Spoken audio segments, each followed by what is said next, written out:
Hello. आज आप लोगों के लिए लाइब्रेरी के लिए फिर से सेट आगे के लिए लेकर चलता हूँ। मैं रेगुलर जैसे चलता रहा हूँ उसी तरीक़ा से हम लोग आगे बढ़ते रहेंगे। चलिए आज स्टार्ट करते हैं। तो पुस्तकालय समिति, पहला क्वेश्चन 299 क्वेश्चन है। पुस्तकालय समिति में पुस्तकालय अध्यक्ष किस रूप में होते हैं? तो पुस्तकालय अध्यक्ष किस रूप में होते हैं? आंसर ए हो जाएगा संयोजक। कैसे रूप में होते हैं? संयोजक के रूप में होते हैं। 300 है, पुस्तकालय के पाठ्य सामग्री बाहर ले जाने की प्रक्रिया निर्गम और उससे वापस प्राप्त करने की प्रक्रिया आगम कहलाती है। और यह संपूर्ण प्रक्रिया क्या कहलाती है? संपूर्ण प्रक्रिया जो है क्या कहलाती है? 300 का ये हो जाएगा निर्गम आगमन। क्या कहलाती है? निर्गम आगमन प्रक्रिया कहलाती है।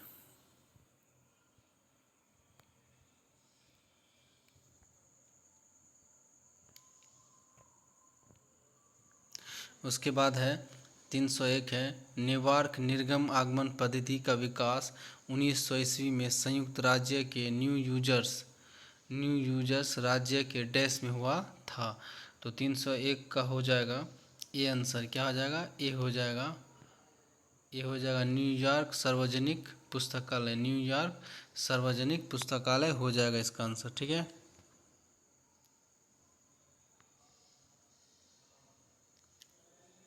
उसके बाद नेक्स्ट क्वेश्चन है 302, न्यूयॉर्क निर्गम आगमन पद्धति डैश एक पत्रिक पद्धति है, एक त्रिपत्रिक पद्धति है, बहुपत्रिक है, द्विपत्रिक पद्धति है। तो 302 का हो जाएगा बी आंसर द्विपत्रिक। कैसी पद्धति है? द्विपत्रिक पद्धति है। उसके बाद नेक्स्ट क्वेश्चन है न्यूयॉर्क निर्गम पद्धति बुकलेट का आकार होता है। तो आकार कैसा होता है? 303 का ए हो जाएगा 5x3, 5x3 के फॉर्म में। तो न्यूयॉर्क 304 है, न्यूयॉर्क निर्गम आगमन पद्धति डेट स्लिप का आकार। डेट स्लिप का आकार कितना होता है? 304 का भी ये हो जाएगा 5x3 के आकार का होता है। उसका 305 है, न्यूयॉर्क निर्गम आगमन पद्धति बुक कार्ड का आकार होता है। तो बुक कार्ड का आकार होता है 305 का बी हो जाएगा 4x2। क्या होता है? 4x2 होता है। न्यूयॉर्क आगमन पद्धति में तत्वों शामिल नहीं है। तो इसमें से कौन सा तत्व शामिल नहीं है बताना है। 306 का हो जाएगा डी। क्या हो जाएगा? डी हो जाएगा क्लास इंडेक्स कार्ड। कौन सा नहीं? क्लास इंडेक्स कार्ड नहीं है। बुक कार्ड है, ब्रोवर्स कार्ड है, उसका डेट स्लिप है, लेकिन क्लास इंडेक्स कार्ड नहीं होता है। ब्राउन मेथड का विकास 1895 ईस्वी में बोस्टन पुस्तकालय के पुस्तकालय अध्यक्ष डैश के द्वारा किया गया था। 307 का हो जाएगा ए आंसर नीना ब्राउन। कि क्या नाम था? नीना ब्राउन। उसके बाद ब्राउन निगमन आगमन पद्धति बुक पॉकेट का आकार होता है। तो कैसा आकार होता है? 308 का हो जाएगा ए हो जाएगा 5x3 मतलब 12.7 इंटू 7.6 सेंटीमीटर।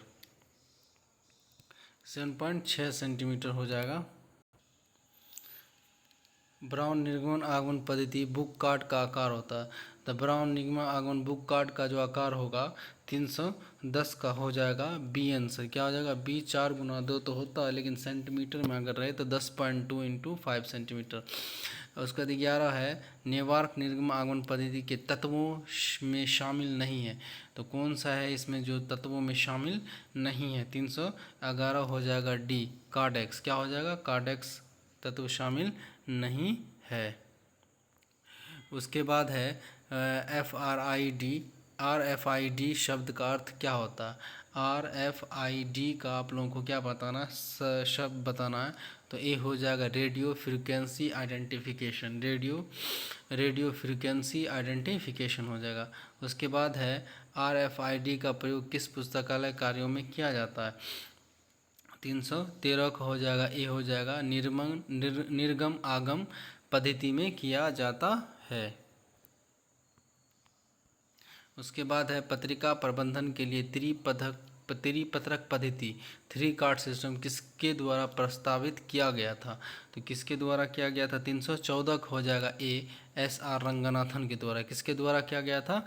SR रंगनाथन के द्वारा किया गया था।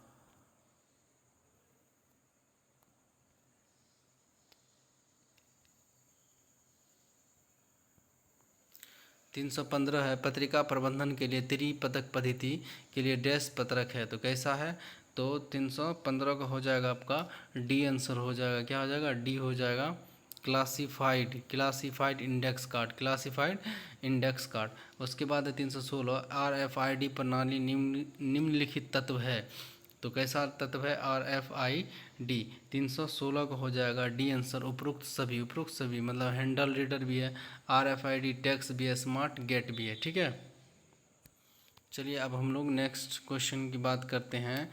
तो नेक्स्ट क्वेश्चन है भंडार सत्यापन की विधियां हैं, तो भंडार सत्यापन का विधियां क्या होगा, 317 को हो जाएगा डी उपरोक्त सभी। तो परिग्रहण रजिस्टर के द्वारा भी है, संख्याओं की गिनकर है, फलक सूची के द्वारा संग्रह सत्यापन भी है, ठीक है। उसके बाद 318 भंडार सत्याग्रहण की सबसे सटीक और वास्तविक विधि मानी जाती, तो 318 का हो जाएगा, 318 क्या हो जाएगा, सी हो जाएगा, फलक सूची के द्वारा, किसके द्वारा, फलक सूची सबसे सटीक माना जाता है। 319 है पुस्तकालय में सभी पुस्तकालय सामग्री का वार्षिक सत्यापन किया जाता है और पुस्तक उपलब्ध नहीं अन्यथा जो अब उपयोग लायक नहीं है उससे संग्रह से निकाल दिया जाता है, और इस प्रक्रिया को क्या कहा जाता है, तो इस प्रक्रिया को क्या कहा जाता है, तो 319 का हो जाएगा बी आंसर, वेडिंग आउट। क्या बोला जाता है, वेडिंग आउट बोला जाता है इस प्रक्रिया को। उसके बाद है वैसा रिकॉर्ड जो पुस्तकालय के शेल्फ पर रखी पुस्तकों की स्थिति को दर्शाता है कहलाता है, तो पुस्तकालय की शेल्फ पर रखी पुस्तकों की स्थिति को दर्शाता है। 320, तो 320 का हो जाएगा आपका आंसर ए हो जाएगा, सेल्फ लिस्ट। क्या कहलाता है, सेल्फ लिस्ट कहलाता है, सेल्फ लिस्ट कहलाता है। उसके बाद नेक्स्ट है जिलाबंदी एक तकनीक प्रक्रिया है जिसके लिए बहुत कुशलता की आवश्यकता होती है। इस 8 प्रक्रिया है जो इस प्रकार है कि एकत्रीकरण, कलेक्शन, सिलाई, आवरण, जोड़ना, अत्यपृष्ठ, शीर्ष पट्टी, कोरे, रंगना, खोखली, पीठ एवं, अब क्या होगा, तो एवं अगला 8वां क्या होगा, 321 का हो जाएगा आपका ये हो जाएगा परिष्करण। क्या हो जाएगा, परिष्करण हो जाएगा। पुस्तकालय जिल्द के प्रकार होते हैं, तो पुस्तकालय जिल्द के प्रकार कितने होते हैं, उपरोक्त सभी। चर्म जिल्द भी होगा, वस्त्र जिल्द भी होगा, कठोर जिल्द भी होगा, ठीक है, तो उपरोक्त सब होगा। उसके बाद मोरोको जिल्दसाजी में प्रयोग किया जाता है, तो क्या होगा, 323 का हो जाएगा आपका आंसर ए हो जाएगा, चर्म। क्या हो जाएगा, चर्म हो जाएगा।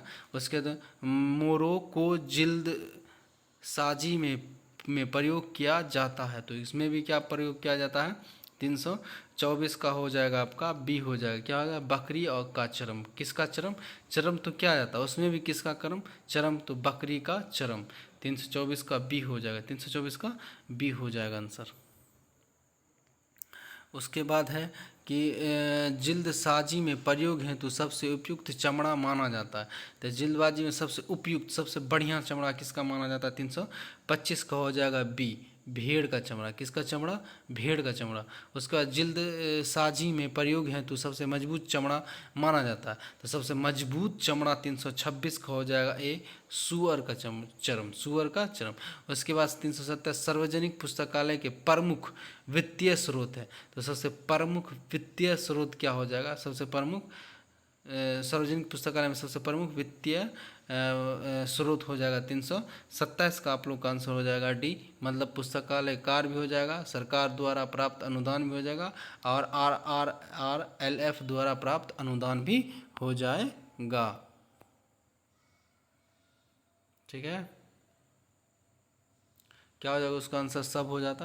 तो उसके बाद हम लोग बात करते हैं ऐतिहासिक बजट के अन्य नाम है, तो ऐतिहासिक बजट के अन्य नाम क्या है, 328, 328 का डी हो जाएगा उपरोक्त सभी, मतलब मदद आधारित बजट होगा, रैखिक बजट होगा जाएगा, और बढ़ोतरी आधारित बजट भी हो जाएगा। ये सब कैसा है, ऐतिहासिक बजट के अन्य नाम हैं। 319 बजट निर्माण की प्रचलित विधियां क्या है, तो बजट निर्माण की प्रचलित विधियां क्या है, 229 29 का हो जाएगा आपका डी हो जाएगा कि मदद आधारित या रेखिक या बढ़ोतरी आधारित बजट, ये भी हो जाएगा। परिसूत्र आधारित बजट, ये भी हो जाएगा। और उसका योजना कार्यक्रम बजट प्रणाली, ये भी हो जाएगा। ये सब बजट निर्माण की प्रचलित विधियां हैं, ठीक है। उसके बाद 330 है PPBS बजट निर्माण विधि का विकास सर्वप्रथम किस संस्था द्वारा किया गया, जो बाद में अमेरिका के रक्षा विभाग द्वारा शुरू किया गया। तो बाद में किया गया था। तो 330 का हो जाएगा आंसर ए रैंड कॉरपोरेशन। क्या हो जाएगा? रैंड कॉरपोरेशन हो जाएगा। उसके बाद अगला है कि 331 PPBS बजट निर्माण विधि प्रयोग किस संस्था द्वारा किया गया था। तो निर्माण विधि का प्रयोग किसके द्वारा किया गया था? तो 331 का आपका आंसर हो जाएगा, ये हो जाएगा USDOD बाय रॉबर्ट मैकनमारा, ठीक है, इसके द्वारा किया गया था। उसके बाद PPBS बजट निर्माण विधि का विकास किस वर्ष किया गया था? तो विकास किस वर्ष हुआ था इसका? तो 332 का आपको हो जाएगा आंसर सी। 332 का क्या हो जाएगा? सी हो जाएगा 1961 में। कब विकास हुआ था? 1961 में हुआ था।